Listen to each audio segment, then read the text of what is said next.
Viewers break तो बाद ਤੁਹਾਡਾ ਸਾਰਿਆਂ ਦਾ ਸਵਾਗਤ ਹੈ। ਡਾਕਟਰ ਸਾਹਿਬ ਗੱਲ ਅੱਗੇ ਕਰੀਏ ਇਸ ਫਾਈਨਲ ਪਾਰਟ ਦੇ ਉੱਤੇ। ਜਿਵੇਂ ਤੁਸੀਂ ਵਰਲਡ ਸਿੱਖ ਪਾਰਲੀਮੈਂਟ ਦਾ ਵੀ ਜ਼ਿਕਰ ਕੀਤਾ ਐਜ਼ ਅ ਸੋਲੂਸ਼ਨ ਵੀ ਜਿਹੜੀਆਂ ਇਹਨਾਂ ਹਾਲਾਤਾਂ ਨੂੰ ਅੱਗੇ ਤੋਰਨ ਦੇ ਲਈ ਇਹਦੇ ਵਿੱਚੋਂ ਕੁਝ ਕੱਢਣ ਦੇ ਲਈ ਜਿਹੜਾ ਇੱਕ ਢਾਂਚਾ ਕ੍ਰੀਏਟ ਕੀਤਾ ਜਾ ਸਕਦਾ ਵਰਲਡ ਸਿੱਖ ਪਾਰਲੀਮੈਂਟ ਦੇ ਥੱਲੇ, ਉਸ ਢਾਂਚੇ ਦੇ ਵਿੱਚੋਂ ਤੁਹਾਨੂੰ ਹੋਪ ਨਜ਼ਰ ਆਉਂਦੀ ਆ। ਅਤੇ ਉਹਦੇ ਵਿੱਚ ਵਿਸ਼ੇਸ਼ ਤੌਰ ਦੇ ਉੱਤੇ ਜੇ ਮੈਂ ਇਹੀ ਸਮਝਦਾ ਕਿ ਹਾਲਾਂਕਿ ਉਹਨਾਂ ਵਰਲਡ ਸਿੱਖ ਪਾਰਲੀਮੈਂਟ ਦਾ ਜਿੰਨਾ ਕੁ ਮੈਂ ਦੇਖਿਆ ਉਹਨਾਂ ਦਾ ਦਾਇਰਾਕਾਰ ਉਹ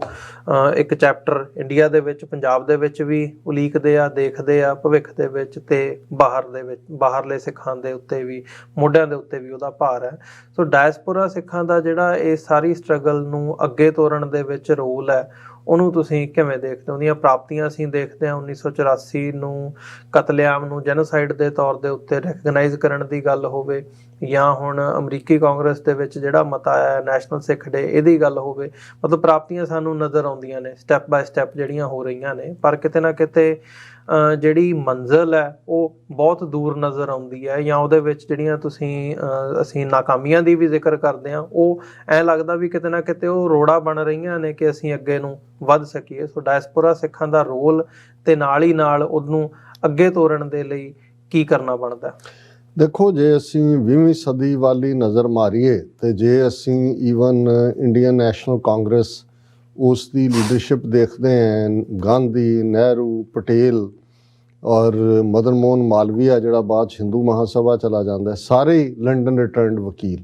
ਸੋ ਜ਼ਾਹਰ ਹੈ ਕਿ ਵੀ ਜਿਹੜੀ ਜਦੋਂ ਤੱਕ ਉਹ ਯੂਕੇ ਦੀ ਧਰਤੀ 'ਤੇ ਨਹੀਂ ਆਏ, ਉਹਨਾਂ ਨੂੰ ਸਮਝ ਨਹੀਂ ਆਈ ਕਿ ਭਾਈ ਆਜ਼ਾਦੀ ਕੀ ਹੁੰਦੀ ਹੈ ਔਰ ਉਸ ਦੇ ਲਈ ਜਿਹੜਾ ਨੇਸ਼ਨਹੁੱਡ ਦਾ ਕਾਨਸੈਪਟ ਕੀ ਹੈ। ਗਦਰੀ ਬਾਬੇ ਜਿਨ੍ਹਾਂ ਦਾ ਅਸੀਂ ਜ਼ਿਕਰ ਕਰਦੇ ਹਾਂ, 110 ਸਾਲ ਪੁਰਾਣਾ ਇਤਿਹਾਸਕ ਗੁਰਦੁਆਰਾ ਸਟਾਕਟਨ 'ਚ ਮੌਜੂਦ ਹੈ, ਔਰ ਅਸੀਂ ਦੇਖਦੇ ਹਾਂ ਕਿ ਗਦਰੀ ਬਾਬਿਆਂ ਨੇ ਜਿਹੜੀ ਸਭ ਤੋਂ ਵੱਡੀ ਮੂਵਮੈਂਟ ਖੜੀ ਕੀਤੀ, ਜਿਹਦੇ 'ਚ 18 ਮੁਲਕਾਂ 'ਚੋਂ ਸਿੱਖ ਜਾ ਕੇ 1911-12 ਦੇ ਪੀਰੀਅਡ 'ਚ ਫਰੰਗੀਆਂ ਨੂੰ ਕੱਢਣ ਦੇ ਲਈ ਐਕਟਿਵ ਹੁੰਦੇ ਨੇ ਜੀ, ਉਹ ਵੀ ਡਾਇਸਪੋਰਾ ਦੇ ਵਿੱਚ ਹੀ ਪਨਪਦੀ ਹੈ ਔਰ ਇੱਥੋਂ ਹੀ ਇਹ ਥਾਟ ਉੱਥੇ ਜਾਂਦਾ ਹੈ। ਔਰ ਇੱਥੇ ਪਿਛਲੇ ਲਗਭਗ 30 ਸਾਲ ਤੋਂ ਜ਼ਿਆਦਾ ਵਕਤ ਤੋਂ ਮੇਰਾ ਵਾਹ ਅਰਮੀਨੀਅਨ ਲੌਬੀ ਨਾਲ ਵੀ ਹੈ। ਹੁਣ ਅਸੀਂ ਯੂਕਰੇਨੀਅਨ ਕ੍ਰਾਈਸਿਸ ਨੂੰ ਵੀ ਦੇਖ ਰਹੇ ਹਾਂ, ਔਰ ਇਸ ਤੋਂ ਪਹਿਲਾਂ ਹਿਸਟੋਰੀਕਲੀ ਅਸੀਂ ਯਹੂਦੀ ਜੂਸ਼ ਡਾਇਸਪੋਰਾ ਦਾ ਰੋਲ ਇਜ਼ਰਾਈਲ ਬਣਾਉਣ 'ਚ ਦੇਖਿਆ। ਔਰ ਜੇ ਅਰਮੀਨੀਅਨਸ ਦਾ ਦੀ ਇੱਥੇ ਰੋਲ ਸੀ ਤੇ ਜੈਨੋਸਾਈਡ 100 ਸਾਲ ਪੁਰਾਣਾ ਵੀ ਉਹਨਾਂ ਨੇ ਅਮਰੀਕਾ 'ਚੋਂ ਰੈਕਗਨਾਈਜ਼ ਕਰਵਾਇਆ, ਹੁਣ ਵੀ ਬਾਈਡਨ ਨੇ ਉਸ ਦੇ ਉੱਤੇ ਸਟੇਟਮੈਂਟ ਦਿੱਤੀ ਹੈ। ਇਸੇ ਤਰ੍ਹਾਂ ਯੂਕਰੇਨੀਅਨ ਨਾ ਸਿਰਫ ਉਹਨਾਂ ਨੇ ਦੁਨੀਆ ਭਰ 'ਚ ਆਪਣੇ ਲੈਵਲ 'ਤੇ ਲੌਬੀ ਕਰਕੇ ਹਮਾਇਤ ਲਈ, ਔਰ ਖੁਦ ਵੀ ਜਾ ਰਹੇ ਨੇ ਲੜਨ ਦੇ ਲਈ, ਔਰ ਉਹ ਸਾਰਿਆਂ ਨੂੰ। ਸੋ ਅਸੀਂ ਸਮਝਦੇ ਹਾਂ ਕਿ ਮੇਰਾ ਇਹ ਪਹਿਲੇ ਦਿਨ ਤੋਂ ਇਹ ਵਿਸ਼ਵਾਸ ਹੈ ਕਿ ਜਦੋਂ ਇੱਕ ਛੋਟੇ ਹਿੱਸੇ ਦੇ ਵਿੱਚ ਇੱਕ ਵੱਡੀ ਤਾਕਤ ਦਾ ਗਲਬਾ ਹੋਏ, ਉੱਥੇ ਉਹਨਾਂ ਦੀ ਪਰਸੀਕਿਊਸ਼ਨ ਅੱਡ-ਅੱਡ ਤਰੀਕਿਆਂ ਨਾਲ ਚੱਲ ਰਹੀ ਹੋਏ, ਉੱਥੇ ਉਹਨਾਂ ਨੂੰ ਜੇ ਕੋਈ ਚੀਜ਼ ਰਾਹਤ ਦੇਗੀ ਤਾਂ ਉਹਦੇ 'ਚ ਰੋਲ ਡਾਇਸਪੋਰਾ ਕਮਿਊਨਿਟੀ ਦਾ ਹੋਏਗਾ। ਅਸੀਂ ਈਵਨ ਇੰਡੀਅਨ ਫਰੀਡਮ ਮੂਵਮੈਂਟ ਦੇ ਹਵਾਲੇ ਨਾਲ ਗੱਲ ਕੀਤੀ ਹੈ। ਸੋ ਇਸੇ ਤਰ੍ਹਾਂ ਅੱਜ 6 ਮਿਲੀਅਨ ਸਿੱਖ ਡਾਇਸਪੋਰਾ ਜਿਹਨੇ ਆਪਣਾ ਪੋਲੀਟੀਕਲ ਮਸਲ ਫਲੈਕਸ ਕੀਤਾ ਹੈ ਵਿਦਇਨ ਦਾ ਕੰਟਰੀਜ਼, ਲੇਕਿਨ ਆਪਣੀ ਧਰਤੀ ਨਾਲ ਜੁੜੇ ਹੋਏ ਨੇ। ਕਿਸਾਨ ਮੂਵਮੈਂਟ ਵੇਲੇ ਵੀ ਅਸੀਂ ਉਸ ਰੋਲ ਨੂੰ ਦੇਖਿਆ ਜੀ। ਸੋ ਮੈਂ ਸਮਝਦਾ ਹਾਂ ਕਿ ਵੀ ਇਹ ਜਦੋਂ ਮੈਂ ਵਰਲਡ ਸਿੱਖ ਪਾਰਲੀਮੈਂਟ ਦੀ ਗੱਲ ਕੀਤੀ ਤਾਂ ਮਤਲਬ ਇਹ ਨਹੀਂ ਹੈ ਕਿ ਵੀ ਜਿਹੜੀਆਂ ਦੂਸਰੀਆਂ ਜਥੇਬੰਦੀਆਂ ਜਿਨ੍ਹਾਂ ਨੇ ਬਹੁਤ ਵੱਡਾ ਰੋਲ ਸਾਰੇ ਪੀਰੀਅਡ 'ਚ ਮੂਵਮੈਂਟ ਨੂੰ ਅਲਾਈਵ ਰੱਖਿਆ ਹੈ, ਸ਼੍ਰੋਮਣੀ ਅਕਾਲੀ ਦਲ ਅੰਮ੍ਰਿਤਸਰ ਹੈ ਪੰਜਾਬ ਦੇ ਵਿੱਚ, ਬਾਹਰ ਮੈਂ ਸਮਝਦਾ ਵੀ ਸਿੱਖਸ ਫਾਰ ਜਸਟਿਸ ਨੇ ਪਿਛਲੇ ਵਰ੍ਹਿਆਂ ਦੇ ਵਿੱਚ ਜਿਸ ਅੰਦਾਜ਼ 'ਚ ਰੈਫਰੈਂਡਮ 2020 ਦੀ ਲਹਿਰ ਖੜੀ ਕੀਤੀ, ਔਰ ਹੁਣ ਵੀ ਇਟਲੀ ਦੇ ਵਿੱਚ ਵੋਟਾਂ ਪੈਣ ਜਾ ਰਹੀਆਂ ਨੇ ਔਰ ਦੁਨੀਆ ਭਰ ਦੇ ਵਿੱਚ ਉਸ ਦੀ ਚਰਚਾ ਹੈ, ਔਰ ਪੰਜਾਬ ਦੇ ਵਿੱਚ ਸਾਡੀ ਜੁਝਾਰੂ ਧਿਰ ਉਸ ਦੀ ਪੋਲੀਟੀਕਲ ਲੈਗੇਸੀ ਦੇ ਵਾਰਸ ਦਲ ਖਾਲਸਾ,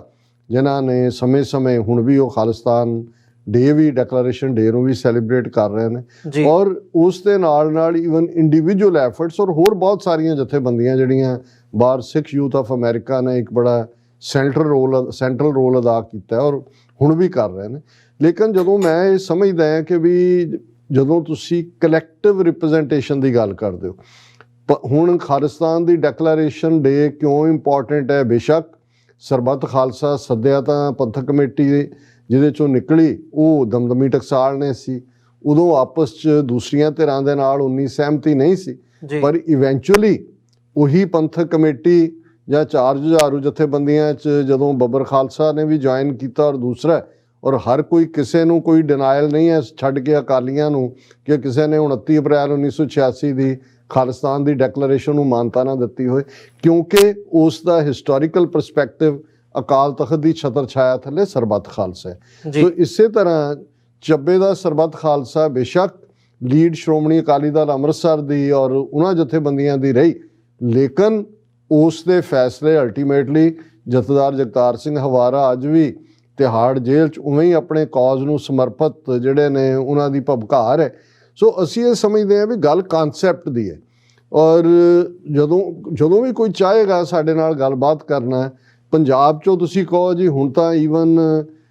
ਸਰਕਾਰ ਵੀ ਨਿਕਲ ਗਈ ਅਕਾਲੀਆਂ ਦੇ ਹੱਥੋਂ, ਆਈ ਉਹ ਗਏ ਜਿਹਨਾਂ ਦਾ ਕਦੇ ਕੋਈ ਲਾਗਾ ਦੇਗਾ ਨਹੀਂ ਸੀ ਜੀ, ਸ਼੍ਰੋਮਣੀ ਕਮੇਟੀ ਵੀ ਹੱਥੋਂ ਨਿਕਲ ਜਾਣੀ, 4 ਕਮੇਟੀਆਂ ਆਲਰੇਡੀ ਬੀਜੇਪੀ ਦੇ ਕੋਲ ਨੇ। ਸੋ ਜਿਹੜਾ ਰੋਲ ਹੋਏਗਾ ਪੰਜਾਬ ਵਿਚਲੀ ਜਿਹੜੀ ਲੀਡਰਸ਼ਿਪ ਹੈ ਉਹਨਾਂ 'ਚ ਤਾਂ ਹਮੇਸ਼ਾ ਹੀ ਇੱਕ ਦਬਾਅ ਸਰਕਾਰੀ ਰਹੇਗਾ। ਡਾਇਸਪੋਰਾ ਦੇ ਵਿੱਚ ਜੇ ਅਸੀਂ ਇੱਕ ਸਟਰਕਚਰ, ਔਰ ਇਹੀ ਵਰਲਡ ਸਿੱਖ ਪਾਰਲੀਮੈਂਟ ਦਾ ਸਟਰਕਚਰ ਸੀ ਕਿ ਅੱਧਿਓਂ ਜ਼ਿਆਦਾ ਰਿਪਰੈਜ਼ੈਂਟੇਸ਼ਨ ਬਾਹਰ ਹੈ, ਇੱਕ ਉੱਥੇ ਹੈ ਜਿਹੜੇ ਪੰਜਾਬ 'ਚ ਸਾਡੀਆਂ ਸਿਆਸੀ ਧਿਰਾਂ ਨੇ, ਉਹਨਾਂ ਦੇ ਵਿੱਚ ਫਿਰ ਉਹਦਾ ਇੱਕ ਪੂਰਾ ਚਾਰਟਰ ਹੈ ਕਿ ਉਹਦੇ ਥੱਲੇ ਅਸੀਂ